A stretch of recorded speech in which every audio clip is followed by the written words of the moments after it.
Okay, let's try this again. I'm David Lowndy. I'm Chairman and CEO of Devon Bank in Chicago. We are about a 68-year-old community bank, and we have delusions of grandeur, so we try to expand out and help people wherever we can.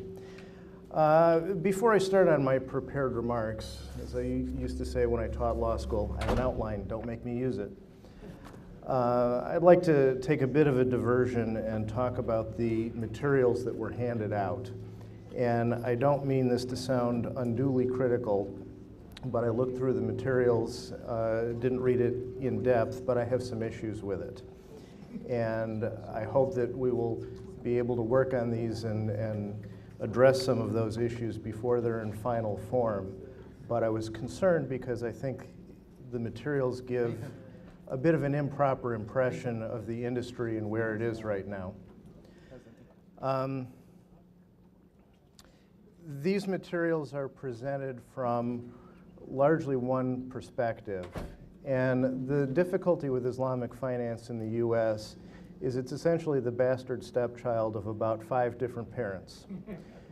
You've got the Islamic law, you've got the US law, you've got the US financial system, you've got customer needs and demands, and you've got business necessities and realities.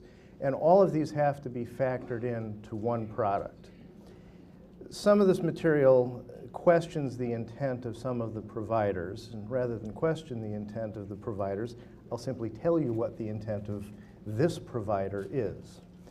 We created our Islamic finance products as a result of community demand. That's what community banks do. We do what our community asks us to do. Whether it is providing non-interest-based Chederiska finance for the Orthodox Jewish synagogue that wants to buy a property, or whether it's creating a Sharia-compliant standby letter of credit for somebody who wants to import a container of socks from Karachi, we have tried to accommodate whatever our customers need. Our Islamic finance program started about 11 years ago as a result of one customer, and I can mention this by name because it's been discussed in the press somewhat. The ICRA Foundation came to us and wanted to buy its book center on Devon Avenue, a bit up the street from our headquarters. Want to buy a storefront, can't pay interest. Can you help? Our answer was no. The only place they could find commercial Islamic finance was the United Bank of Kuwait. When UBK got bought out, they came back to us and talked to my colleague Nazir Gurukumbal and said, okay, how about now? And he made the argument to bank management. This was a little before I joined the bank. It's a family business. My family owns the bank. And said, there's really an unmet need here. This is something we ought to look into. So we looked into it and said, okay, yeah, this is something that we can help with. Now, the United Bank of Kuwait's product was an Ijara product. So we originally started by creating an Ijara product. And I'll get to that later this afternoon. This focuses on the Murabaha product. We realized that the Ijara product wasn't going to work because of tax issues. Again, 5 parents. One of them is the US financial system, one of them is the US regulatory system. They were going to have tremendous tax problems using an Ijara because they are a nonprofit foundation. So we started by creating next the Murabaha product. This is simple in concept, as has been discussed. It is simply a cost-plus sale. We buy the property, we turn around, we resell the property at a marked up price, paid over time at no interest. Now, a requirement of the product is transparency, not the time element. So to be a proper Murabaha, they have to know, what did you pay, what's your markup, and then you can sell it on. When we started looking into residential finance, it became fairly clear that this was going to be the preferred product, in part because it's easy for customers to understand. At the end of the transaction, you have a mortgage and a note. People get that. It's easy to document. There's a mortgage and a note. For some customers, we found an element that was important that we didn't expect. which was they wanted to be entitled to the property. They wanted it to be their property, not the bank's property. Again, one of the 5 parents, customer needs and interests. We also found that it was easy to explain to investors and get the investors to buy in. Sheikh Yusuf discussed Fannie Mae and Freddie Mac, but most people don't understand the scope of these companies. Both of these companies are straddling the $2 trillion mark on their balance sheets. All of Islamic finance in the USA is a rounding error on Freddie Mac's balance sheet. Freddie Mac considers it to be important because they're helping to bank the unbanked, but then Congress is talking about dismantling Fannie Mae and Freddie Mac. If this happens, retail Islamic finance will disappear overnight. We have made a number of attempts to get investors from the Muslim world interested in providing Islamic finance liquidity in the United States to stand in as an investor. We have been wholly unsuccessful. It's very hard to sell a 6% financing transaction in a country with 9% inflation. Now, it also has to fit on our computer systems. It has to be a manageable product. When we had our initial discussions with the Sharia Board of America, who we worked with in creating the product, they would say, oh, this is simple. This is how you do it. And our first response is, well, that's nice, but what customer is going to want that? And the second response was, okay, but how do we track it? How do we understand who's paying what for what and when they're done? Now, a Murabaha transaction has the advantages I mentioned, but it also has some disadvantages. It's a very inflexible product. You set up the transaction at the beginning, you can't change it. That's sort of the way all of the products work, but there are few pieces that move in a Murabaha transaction compared to something like an Ijara transaction or a Musharaka. We can't offer Musharaka through a bank because the banking regulators have said Murabaha is okay, Ijara is okay, Musharaka has not. When your only tool is a hammer, every problem looks like a nail. So we have made these products work to do a number of different things, but it's an inelegant solution. It's just the only tools we have. It's very much fitting a square peg into a round hole. Terminology matters. We've seen a lot of mistakes made because of the words that are used to discuss it. These are not loans. They're financing transactions. There is no interest rate. There is no borrower. There is no lender. There may be a debtor and a financier, but there is no interest rate. It is not a loan. It's not a loan, but it's a credit transaction. And as a credit transaction, it fits under the truth in lending law. Truth in lending law, but it's not a loan. You start to see where the problem fits in. You've got the 5 parents. You've got the Islamic law and you've got the US law, and they don't get along well together. As a result, we are required to give disclosures. The disclosures are nonsensical. They don't make sense. We have worked with various government agencies to try and get them to make sense, and they refuse. They are afraid of embarrassing themselves in front of voters. That's why you don't have clarity on things like some of the tax issues that apply to Islamic finance. Now let's talk about what makes a proper Murabaha contract. This has been discussed at some length, so I'll skip through some of this pretty quickly. I'm hoping the question and answer period will be the most valuable part than hearing me speak. There has to be a valid sale. The object of sale has to exist at the time. You can't sell a phantom. The subject of the sale has to be owned by the seller at the time of the sale. When we do a Murabaha transaction, the property is deeded to the bank. We own it, and the next item is there must be a risk of loss. We have the risk of loss. This is required for there to be a proper Murabaha transaction. Close is not good enough. Think of it this way.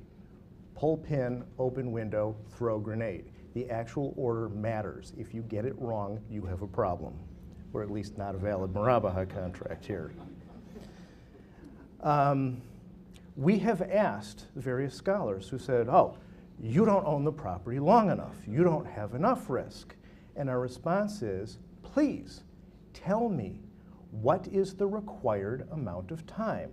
What is the required amount of risk?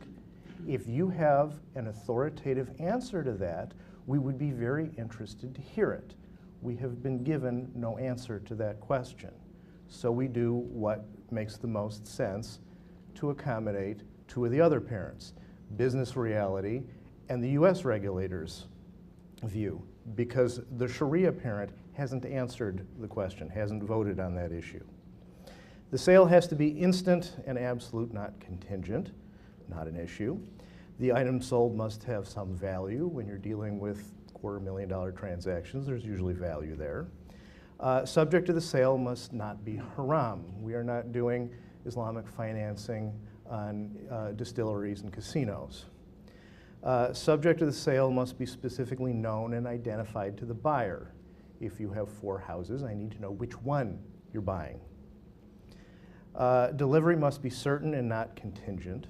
Certainty of price must be agreed. Sale has to be unconditional. For an installment sale, we can structure the installment however we see fit, but it has to be calendarable. You have to be able to write down on the calendar what is owed and when, so that people understand how the payments work. The sale price has to be fixed at the time the transaction is created and can't be changed. This is a big issue, and we can get to this as we discuss this. Some schools of thought say there can't be a late payment. The issue is you cannot increase the debt if somebody isn't paying. There are other schools of thought that say, now wait a second. You can't penalize someone for hardship, but you can encourage responsibility, but you can't profit from it. So one of the most heavily negotiated provisions of our contract is how we handle late payments. If you don't pay on time, but you come to us and say, the reason why I did not pay on time is because I lost my job and I don't have any money, there's no late payment owed.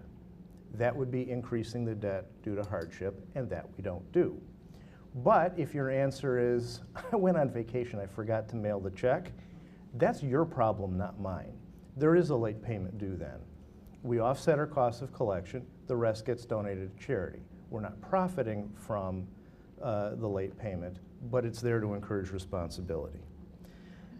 Acceleration of debt upon default, we've told, is allowed. You made a promise, fulfill your promise.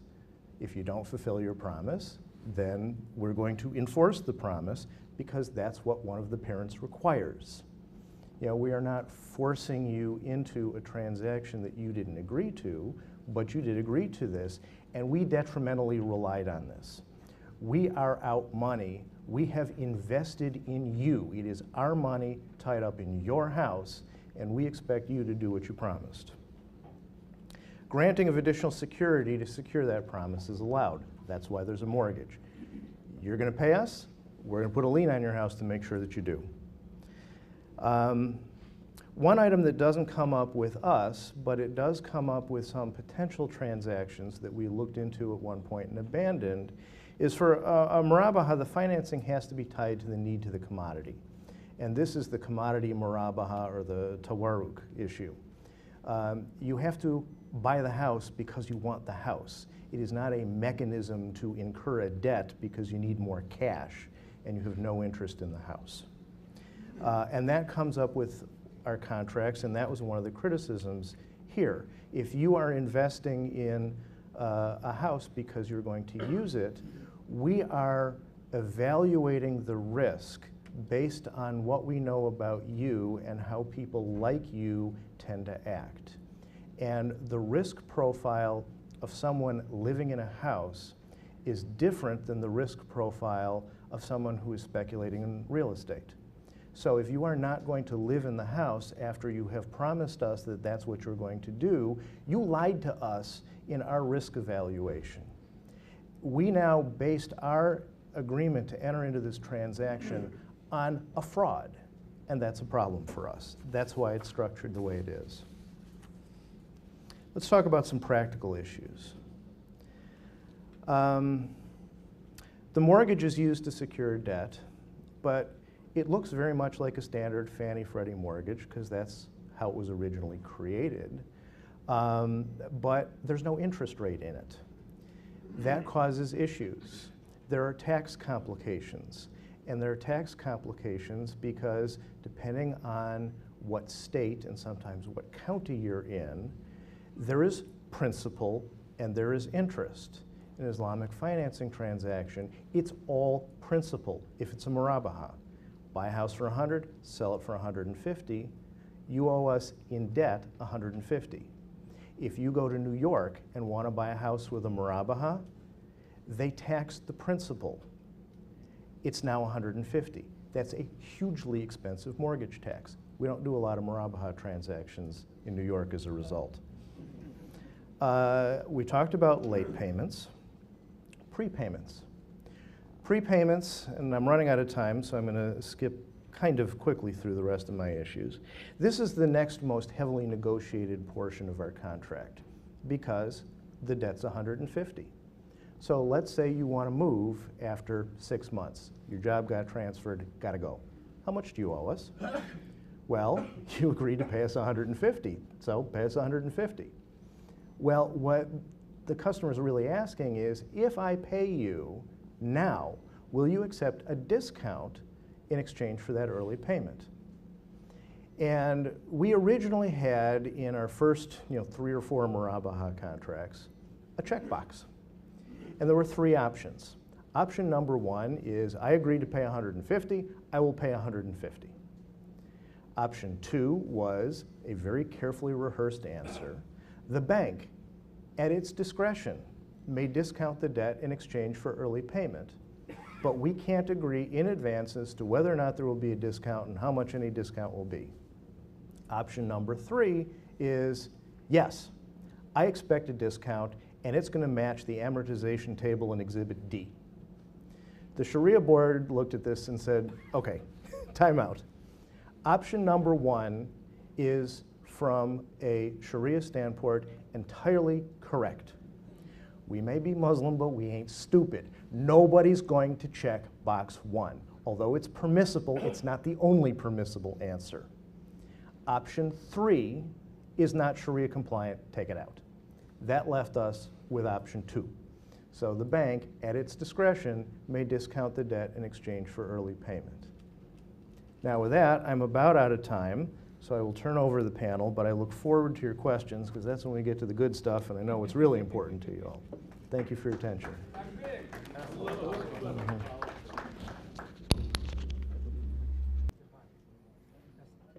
Test. Thank you. Should I start?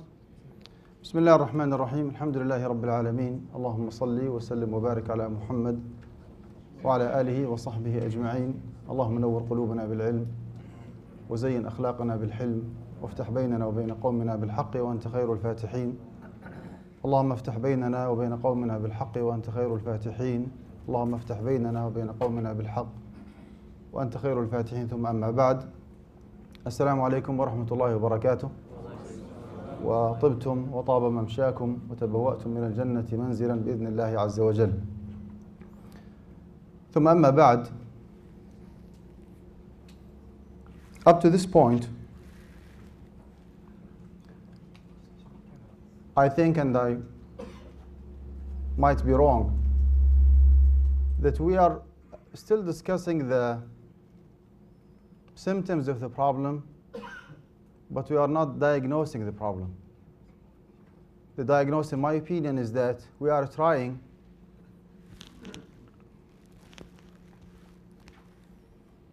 the diagnosis, in my opinion, and again, I always might be wrong, that we are trying to integrate an Islamic finance system with all its ideology and methodology and objectives with the other non-Islamic one, the dominating, the global, the universal, the capitalist economic and financial system. And due to the severe incompatibility between the two different systems, we are getting stuck in the middle. In other words, dealing with interest in the capitalist economic system or the capitalist global system is something actually comes by default. I could not even imagine a functional financing system here in the US or even abroad that does not believe in loan as a mode of finance. Well, believe it or not, the Islamic finance system that we teach and we try to practice, loan is not a mode of finance. You see the very, very clear contradiction, and again, we are getting stuck in the middle. Now, the fact that we are living here in the US and we are trying our best to find a solution or way out to integrate with the system, that's something highly appreciated. And I'm here on behalf of Amja. I would like to really thank every single individual brother who came to this conference, especially from the Islamic mortgage companies, to get together and to have the right forum of discussion. Because if you all remember, back in 2005, I do not think when we get together in one of the Imam's workshops here in the US through Amja, I don't think we had the same opportunity that we are having today of sitting together and just listening to one another, making sure that every single person is on the same page. I would love to see one of the Sharia advisory boards of Devon Bank, but maybe for some reason or another, they couldn't bring. He's out of the country. Out of the country.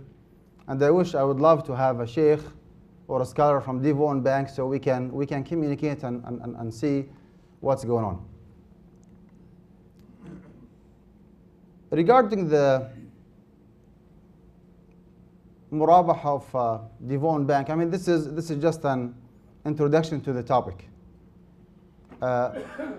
Having said that, different attempts here and there are trying to hook up, to integrate with the system, try to, what is so-called nowadays, Islamizing the financial system.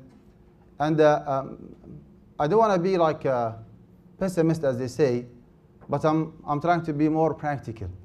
Now, there is a reality that we have to live with, that it is very, very close to impossible to fully integrate an Islamic financial system with all its ideology and methodology and objectives with the non-Islamic one. And what we are doing so far is that we are limiting ourselves due to our weakness as a Muslim community at large, or not being that strong or outgoing community. We are putting ourselves in the corner. We have Freddie Mac, and everybody is revolving around Freddie Mac. We have to comply with their rules and regulations. We did not try seriously, maybe some individual attempts here and there, to get out of the box, to bring some money from overseas, from Dubai, for example. On a very individual basis, I did it myself. I tried many times to contact some of those Islamic banks in the Middle East, and subhanAllah, it didn't work out for a reason or another. Although I'm not in business, I'm not a competitor of Devon Bank or Guidance, but I'm trying my best to take the responsibility of finding a solution. So as long as we are connecting ourselves with the current financial system, I don't think we can find a way or another to have a genuine, a sound Islamic financial system to finance for our homes while working within the non-Islamic financial system. Let me put it this way. Having said that, we have two different papers have been submitted to this conference regarding the murabaha of Devon Bank. The first one by Sheikh Jamal Zaraboz, Jazakallahu khairan. And I did submit the second one. SubhanAllah, although it's not planned for, but there is no overlapping between the two different papers. Sheikh Jamal Jazakallah Khairan focused on the fact, or he made an argument, that there is no genuine or true or sound ownership involved in this process. And he made himself very, very clear.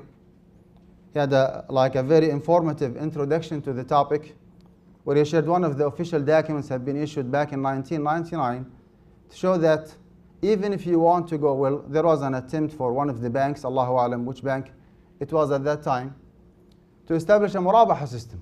And they received an official letter. I will give the microphone to Sheikh Jamal, inshallah, to explain more about his paper for a few minutes, inshallah. But he made himself clear that a genuine and real ownership is not possible. He made another argument that there is no binding promise from one party, which is the very specific point that our Sheikh, Dr. Salah Sawi, Jazakallah Khairan, discussed yesterday, versus the mutual binding promise by the two contracting parties. Al-mu'a'adatu al-mulzimah versus al-wa'du al-mulzim min tarafin wahid. What happened is otherwise, that there is like a mutual conversation or agreement between the client of Devon Bank and the landlord, or the supplier, or the seller, whatever you want to call him, the owner of the house. So they made their own agreement. And the supplier himself asked for a down payment, or earnest, sometimes they call it, like arbun, unrefundable. And the client has no choice but to pay it up front, and then contracting Devon Bank to finance for this transaction. So although on papers there is a kind of possession or ownership, but it's more to be nominal, symbolic, than to be a true and genuine one. And he made the Sheikh Jamal Jazakallah Khair long discussion regarding the fact that if there is no real ownership in the beginning, then the whole transaction is void. Based on the hadith of the Prophet ﷺ, لا تبع ما ليس عندك. Do not sell what you do not possess. Before I go to my paper, maybe some people look at me as the bad guy who prohibits everything, but that's fine. I will take it as a compliment. I'll give the microphone to Sheikh Jamal, inshallah, for a few minutes to make this point clearer. Sheikh Jamal, would you please kindly? If you can summarize it in 2-3 minutes, and then inshallah I will move on with the other 3 more minutes to discuss my paper, please.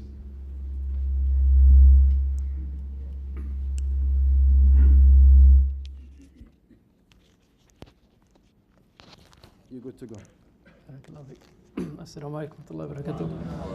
Alhamdulillah. Alhamdulillah wa salatu wa salam ala nabiyyina Muhammad wa ashhadu an la ilaha illallah wahdahu la sharika lahu wa ashhadu anna Muhammadan abduhu wa rasuluh. Actually, I wasn't prepared to speak, so I don't even have my paper. I had to borrow the paper from one of the other brothers here. One of the points that I was making, and by the way, let me, if I may comment on something earlier first.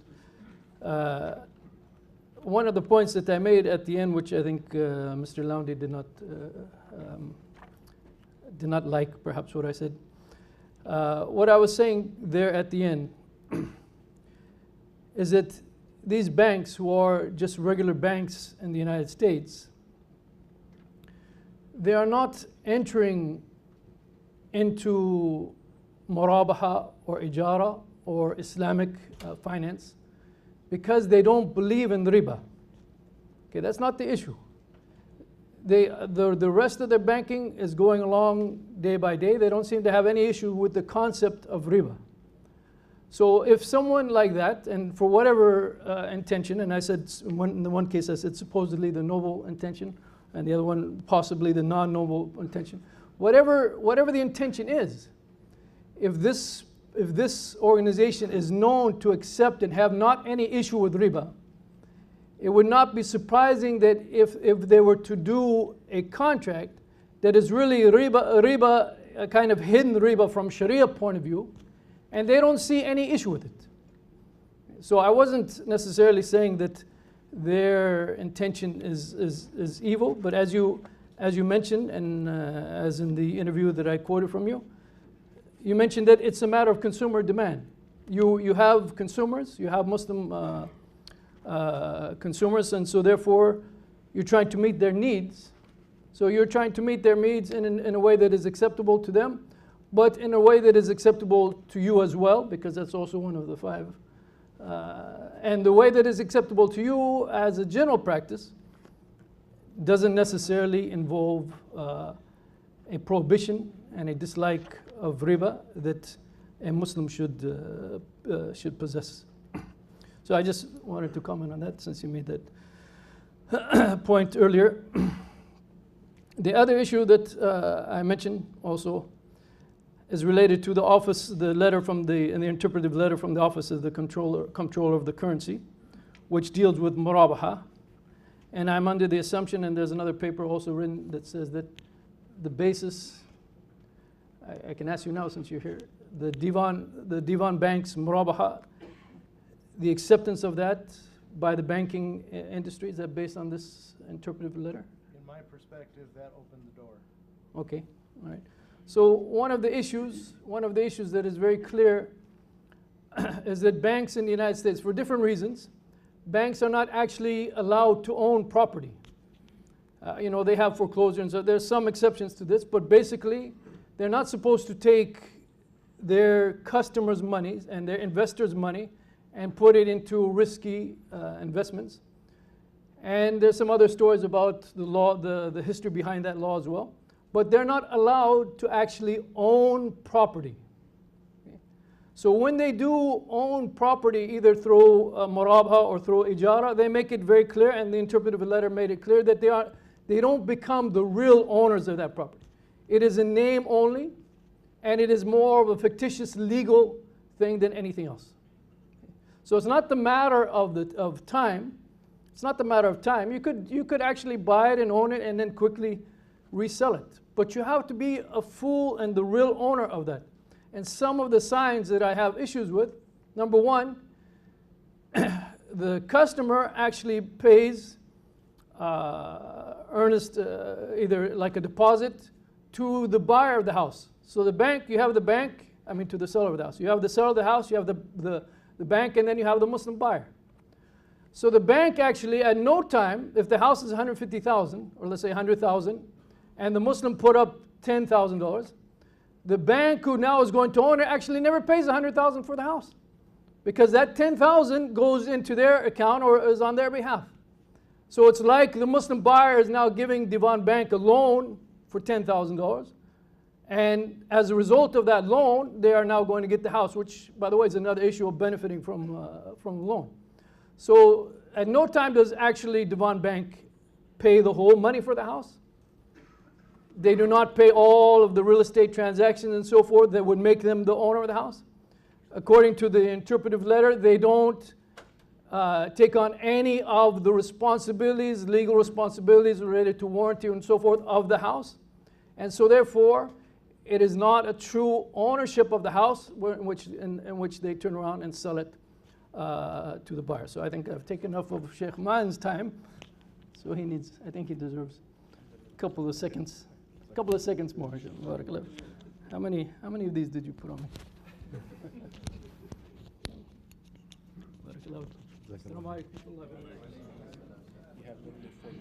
Because of the time constraint, I wish you can just scroll down. I'm sorry, you have a hard copy. Go to my research. As I said in the beginning, there is no overlapping or intersection between my and Sheikh Jamal's research. I went straight forward to the contract itself, assuming that the ownership of the bank has been done appropriately. And I made like a disclaimer in the beginning that this is an applied research. Applied research, I'm zooming in too much to the actual contract regardless of the process of the transaction itself, or the flow of the transaction, or the order of the transaction. What comes first, what comes next? Is there any real time between the ownership of the bank, if there is any, versus reselling the property to the client or not? I did not discuss all these, and alhamdulillah Sheikh Jamal Jazakallah Khair did. So I went straight forward to the contract itself. You can see B, Murabaha contract, and I discussed a few points that grabbed my attention, in which I came up with a conclusion that who is the owner of the property here? I mean, if the client has like tight hands, he cannot sell, which is fine. He cannot rent. The bank does have the right to declare the default of the client. If the bank thinks that there is a financial instability from the client side, that he might be unable to pay systematically, periodically, then he does have the right to stop, the whole transaction and on and on. So the insurance, for example, you can read covering the amount of the outstanding murabaha debt for as long as any part of the murabaha debt is outstanding, meaning that the bank is imposing this kind of insurance on the client himself. So in case of default, the bank would secure his money through the insurance policy, and the list goes on and on. I wanted to go to the very, very first page of my research. Actually, the cover page, I made another disclaimer. Results are not final. Please do not share, and I do mean what I have written here. Those are my personal observation. I'm not making decisions. I'm not passing a judgment on those companies. We are here to have a very academic, scholarly discussion, and I'm really, really grateful that all the representatives, or most of the representatives from those 5, 6 different companies that I did my research on are alhamdulillah here. So we need to sit down and just talk together. We are not in a rush. We don't have to come up with a conclusion or declaration toward the end of this seminar, of this conference. And in Amja, alhamdulillah, we have a very clear-cut process. We do allow ahad al-mufti to adopt whatever he thinks is correct. However, this is his personal opinion. In order for us to give it like more authenticity, it has to be adopted by the fatwa committee. And even whenever it is adopted by the fatwa committee, it became like a recommendation. We have to take it as is for the approval of the General Assembly, which is 50, 60 different scholars from all over the world. They have to say yes for this, fatwa or no. So up to this point, what I have adopted, as I said, is my personal opinion, and I'm open to hear, to listen, to learn more than to stand and to educate. Jazakum Allahu khairan. Wa sallallahu ala Muhammadin wa ala alihi wa sahbihi ajma'in.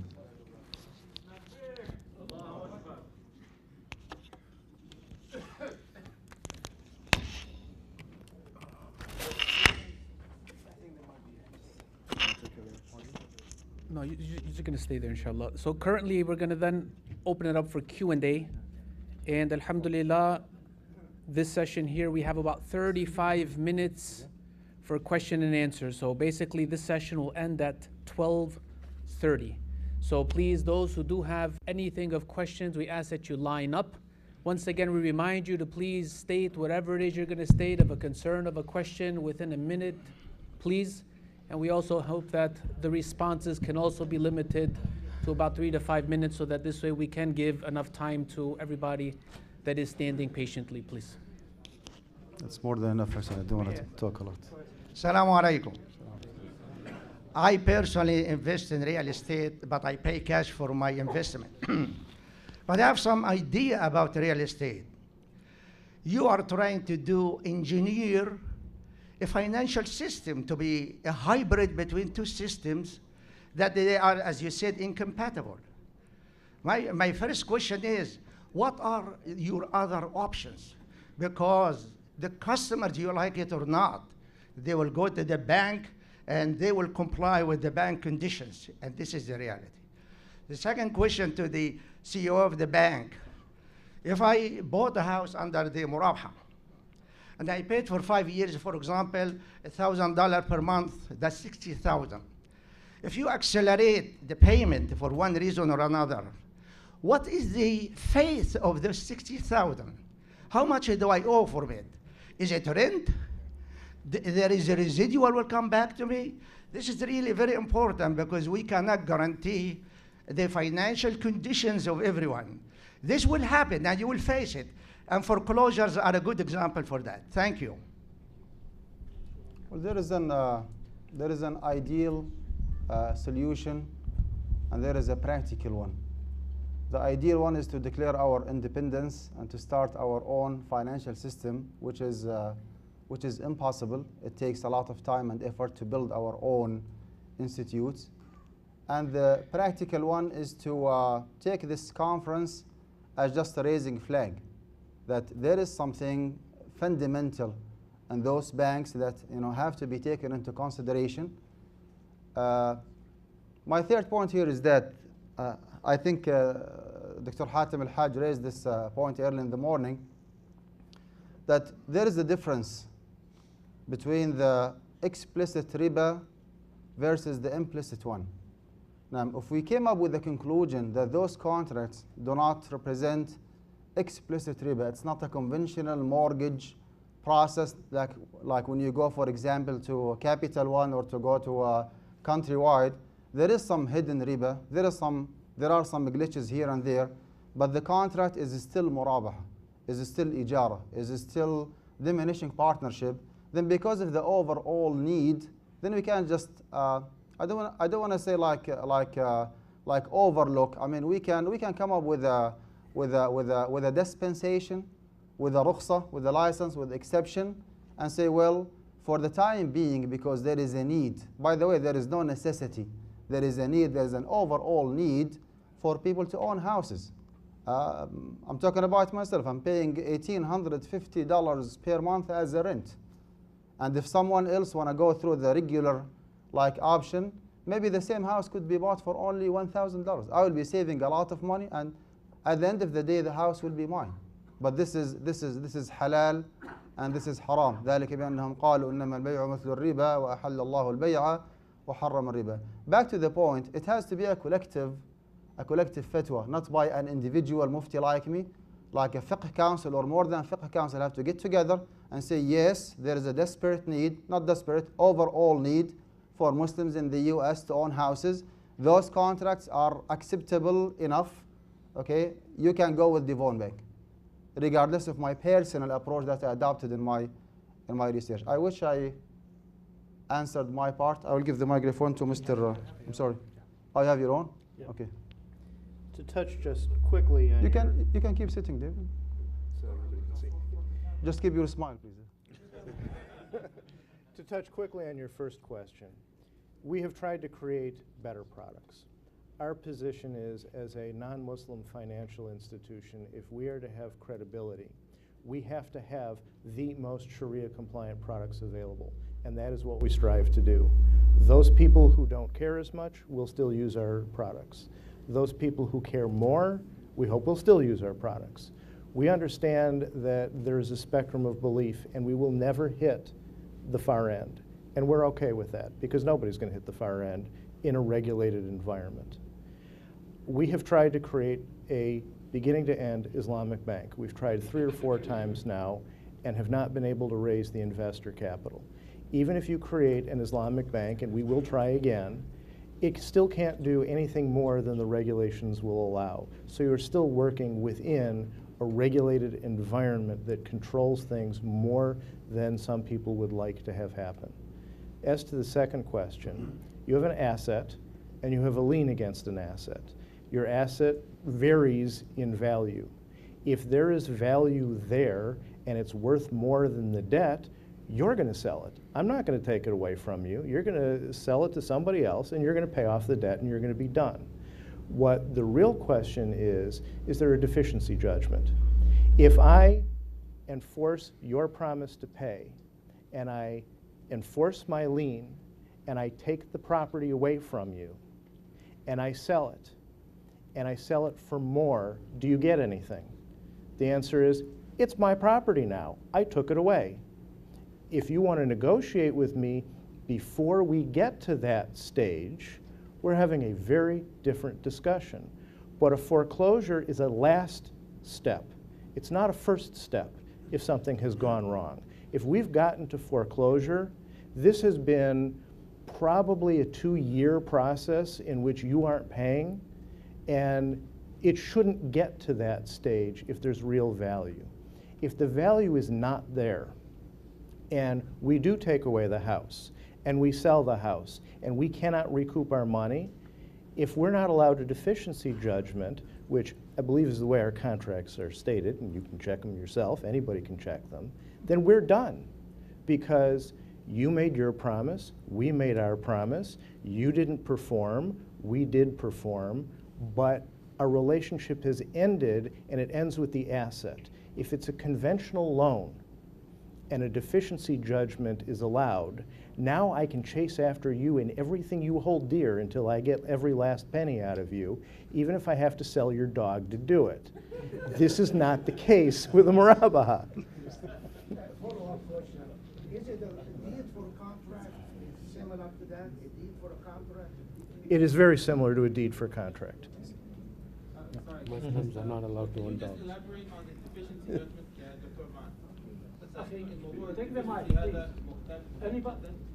Anybody who wants to speak, please through the mic. Maybe it'll come up in the questioning. So inshallah, let's go to the next question. Unless everybody knows what deficiency judgment is. Okay. Wait until your turn. Alhamdulillah. Just, I believe that this is a very, very important point, this issue of deficiency judgment and non-recourse financing. And I don't want it to just pass and people not know the importance, because this is a very important distinction between your product and a conventional product. So if you can just elaborate on what this means in the context of non-recourse financing. A deficiency judgment is if you owe me 100, if you owe me 100 and the collateral is worth 80, and I sell it and I get back the 80 out of the 100, what happens to the other 20? If there's no deficiency judgment allowed, we're done. If there is a deficiency judgment allowed, then I can chase after you and your other assets to get back that 20. That's the difference. I think there is a deficiency even in the murabaha one. Please correct me if I'm wrong.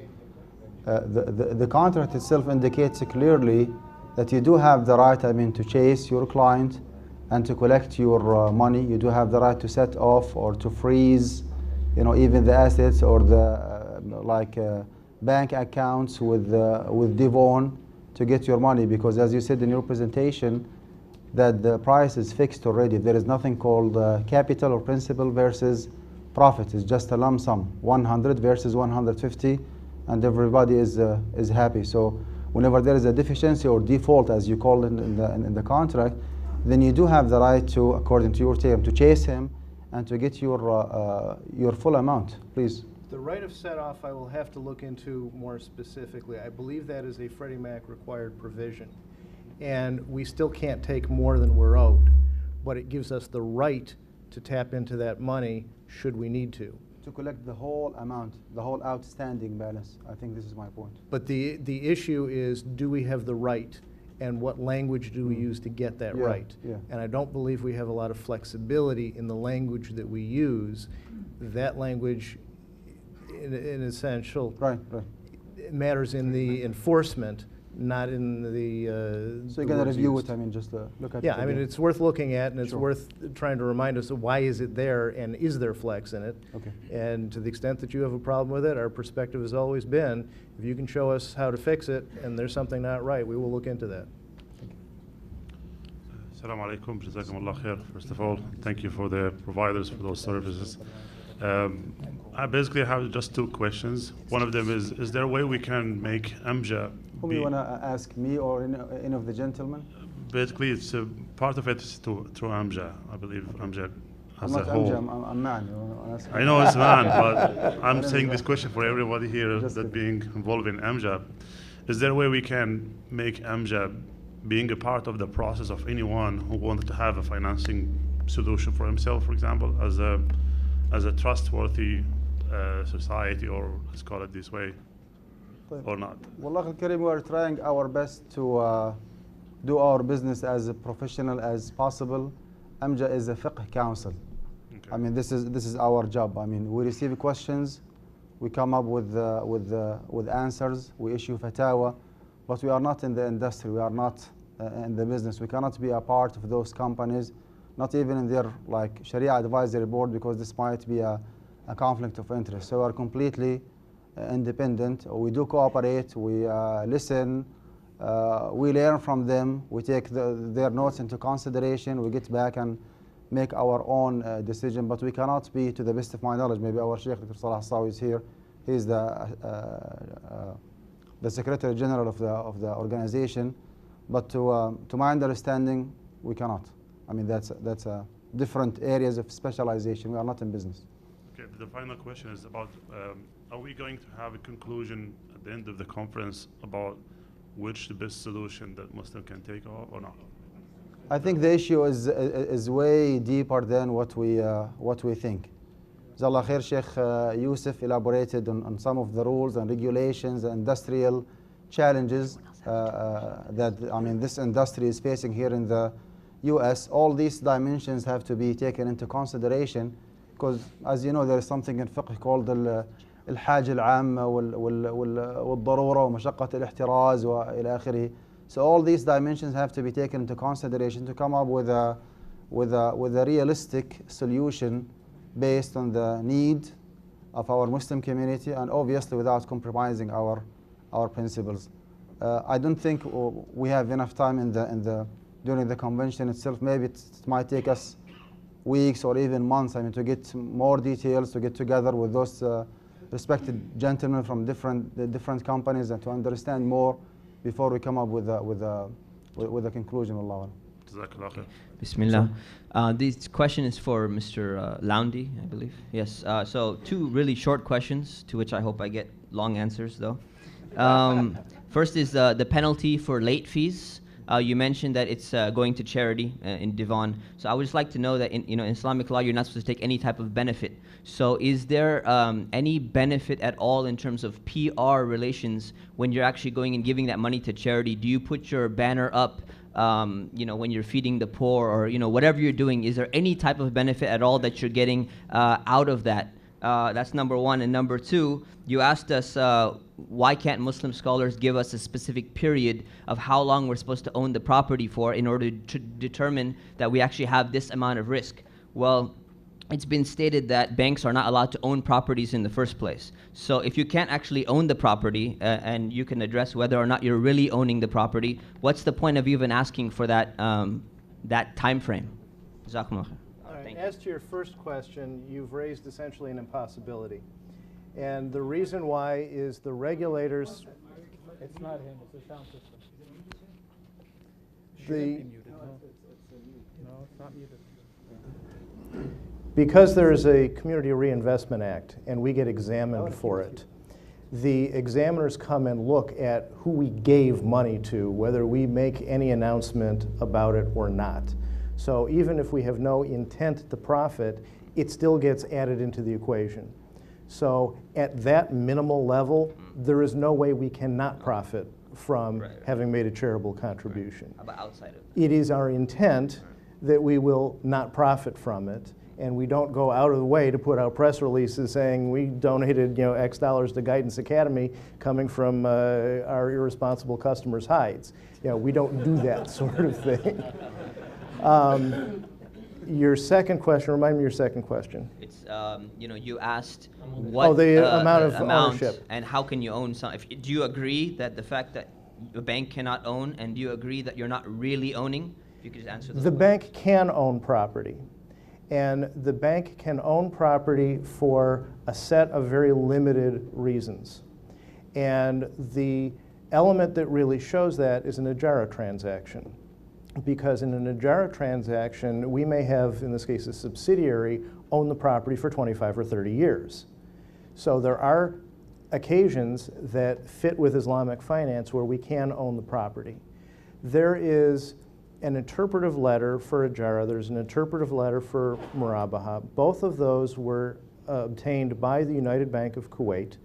Abdul Hakim Dyer shepherded those through the process. It was at a time when real estate ownership by banks was very much disfavored.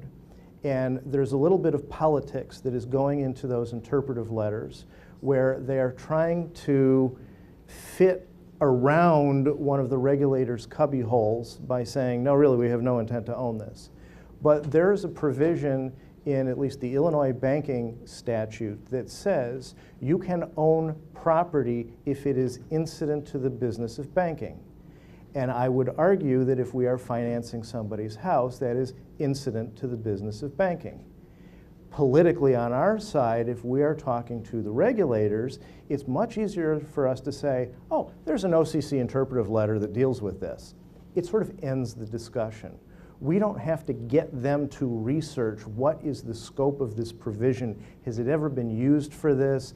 Should there be limits to it? You know, we did try to look into Tawarruk at one point before we knew how disfavored it was from a fiqh perspective. And we were trying to find, how can I get a container of soybeans? Because I'm going to trade soybeans as a mechanism to attach debt. And now I'm looking at Indiana banking law and super wildcard provisions in Illinois banking law and getting interpretive letters from the Indiana banking regulators to give to the Illinois banking regulators to try and shoehorn this in. If I can rely on an interpretive letter, all that goes away. But there are provisions where banks can own real estate. I just don't want to have to argue how broad that scope is. Thank you.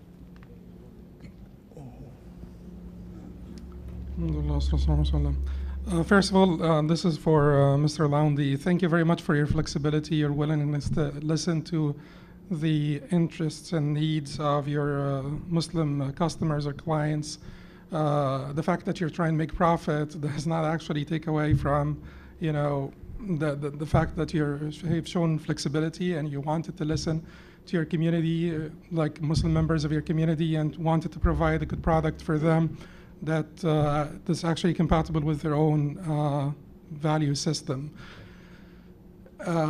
And your Muslim counterparts are also trying to make profit, and they're also trying to protect their assets or their investments. So that does not take away at all from, you know, our appreciation of your willingness to listen.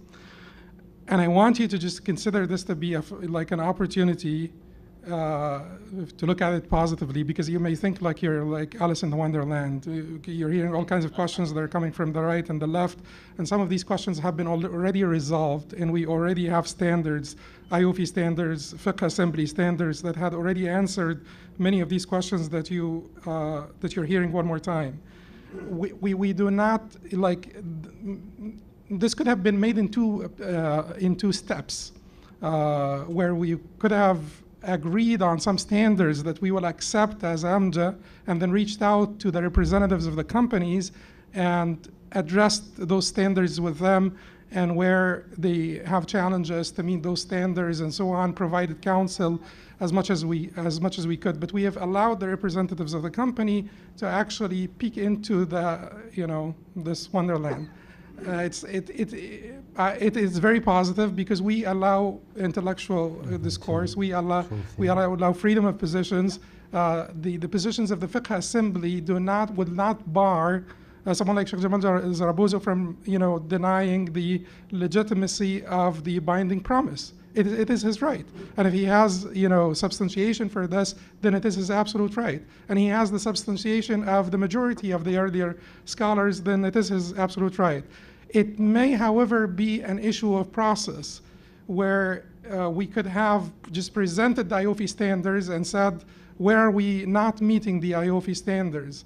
And that is part of the benefit of the codification of Sharia, so that when we can actually reach out to other organizations, to other entities, to other banks, we're not actually starting from scratch.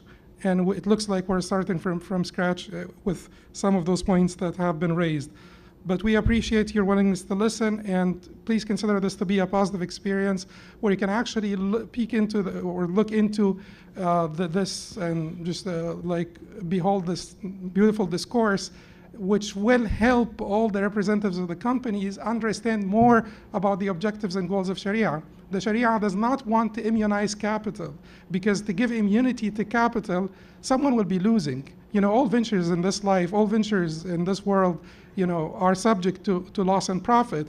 And when you immunize capital, someone will be losing. And that is the difference between a Sharia-based system that protects the rights of the less fortunate and the unprivileged and so on and so forth against the hegemony of capital, where money begets money, and the widening of the socioeconomic strata happens at like speed light.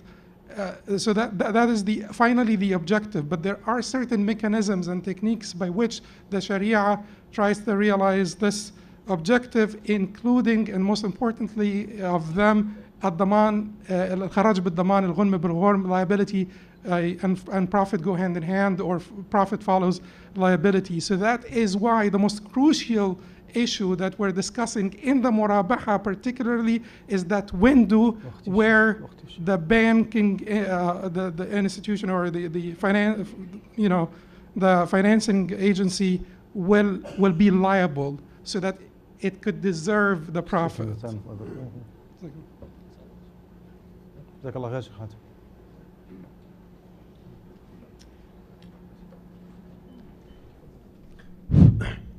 بسم الله الرحمن الرحيم.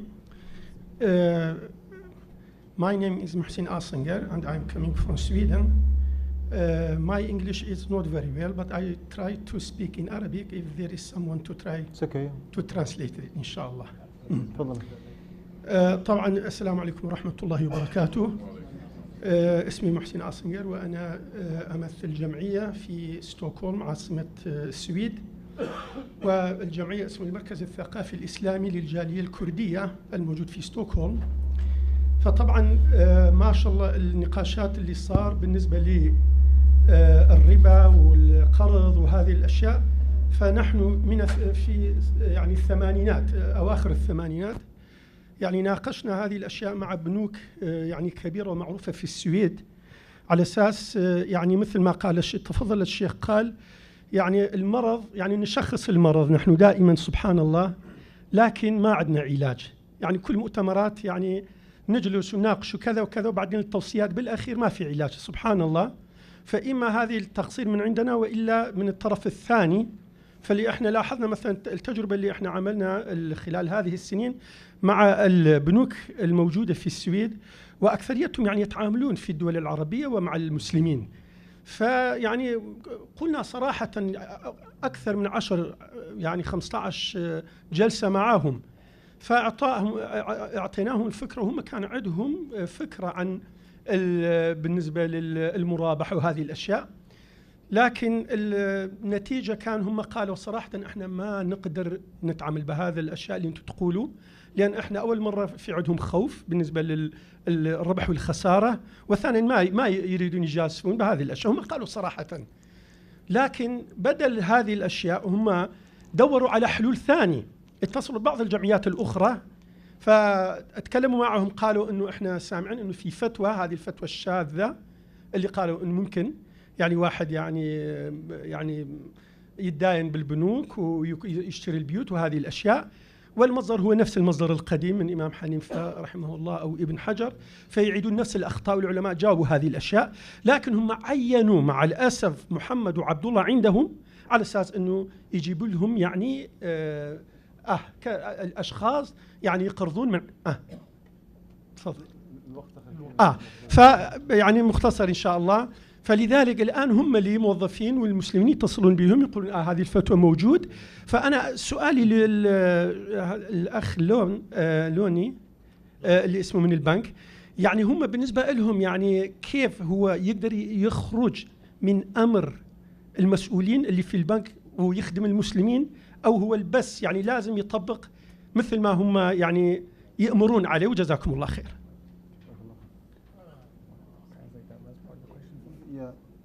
He's asking, can I talk? He's asking, are you trying to comply with the system or try to abuse the system and just establish your own Islamic finance to satisfy your Muslim community? What are you doing exactly in Devon Bank? Are you challenging the current system, or what are you doing? This is briefly what he's asking about. Okay. The short answer is we are trying to fit within the system that we have. But where we can, we are trying to challenge the system. We just got back from Dubai, where we were finalists in the Thomson Reuters Abu Dhabi Islamic Bank Ethical Finance Challenge Awards. We created a product, we made it into the final 3. It's not a product we can offer through the bank. But I'm hoping to find investors that will step out so that we can offer these products, not through the bank, but through an outside investment company. We are willing to go around the system where we can find investors who will work with us to come up with new products, better products, crossover products that are attractive to Muslims and non-Muslims.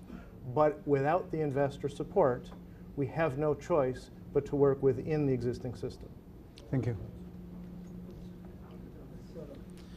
Bismillah. I have one comment to Mr. Landi and one question to Dr. Al-Qudat. So I'm going to start with the comment. Thanks a lot for your contribution. Like, I'm coming from the Quebec experience. It's very high level of frustration. So really this exchange is a win-win situation for the community and I think for the banking system that you represent. And we appreciate your contribution and your listening. So thanks for that. My question, Dr. Al-Qudat, in the morning, Dr. Ghalayini mentioned al-manzila bay al-manzilatain, like some kind of compromise. And based on my experience with the product development in the Middle East and Malaysia, they avoid the issue of ownership with the wikala contract, like double hat before the ownership. So what do you think about using, like just for my own knowledge, and I think it's going to help a lot of people to understand, like their usage of wikala before the ownership. So when the buyer would get into a wikala contract with the financier to acquire the right of ownership for a certain amount of time and then close the contract. Jazakallah khairan. Two things, Akh Karim, here. The basic concept of al-wakala, or power of attorney, which is absolutely permissible. In other words, the bank can give a power of attorney to the potential client to act on his behalf and to buy the property to save the time's money and effort. And at the end of the day, everybody will be happy, as they say. And the other thing, which is how to implement it. How to implement it. In other words, do we apply what we write down in the book? Are the standards that we adopt as a Sharia advisory board or a bank, is it really implemented genuinely, soundly? That is really, there is no skipping of one step, which is the ownership of the bank. Is it really the client representing the bank in buying the property? Is there any certain moment in which the bank is fully responsible for any potential damage or collapse or whatever natural disaster that might happen or occur, for the house? If the answer is yes, and that is proven on the ground, then al-wakala is fine. But what is unfortunate here is that sometimes you can tell that there is incompatibility between what is written in the book and what is implemented on the ground. There's less than 2 minutes, so inshallah, if we can try to speed up and get everybody in if possible, please.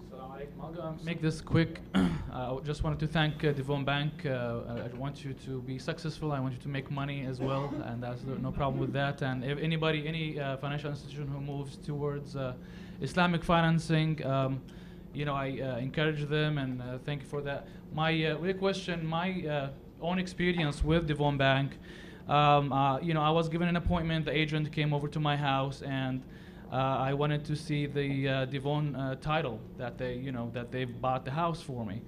And the answer was, well, we're going to do that, but here, sign here that you are purchasing this house from Devon. So I was buying the house before even Devon owned it fully.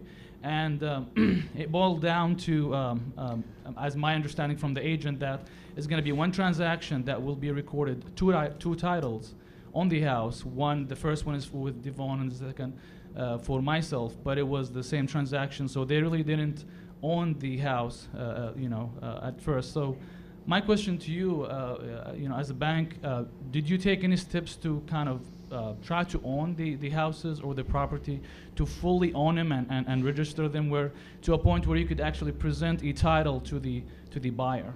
Thank you. Well, I can't speak to your specific transaction, but our closing instructions make clear the order that the documents are supposed to flow in. They have to be recorded in the proper order so the chain of title shows the property moving from the supplier to the bank and from the bank to the customer. And we do try to talk to the title companies, and if there's an attorney involved, to the attorneys working on the transaction to make sure that the proper procedure and order is followed. In the execution, we do thousands of these transactions, and I cannot attest that all of them are following every step at every point, but I can attest that there is an insurance company who is obligated to do it in the correct order, and they are putting their money behind making sure that that happens and not producing a cloud on the title, which would otherwise happen if they did it in the wrong order.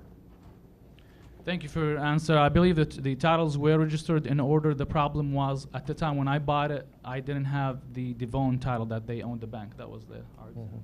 Actually, it is, I'm sorry, it is part of the closing package that goes to the title company.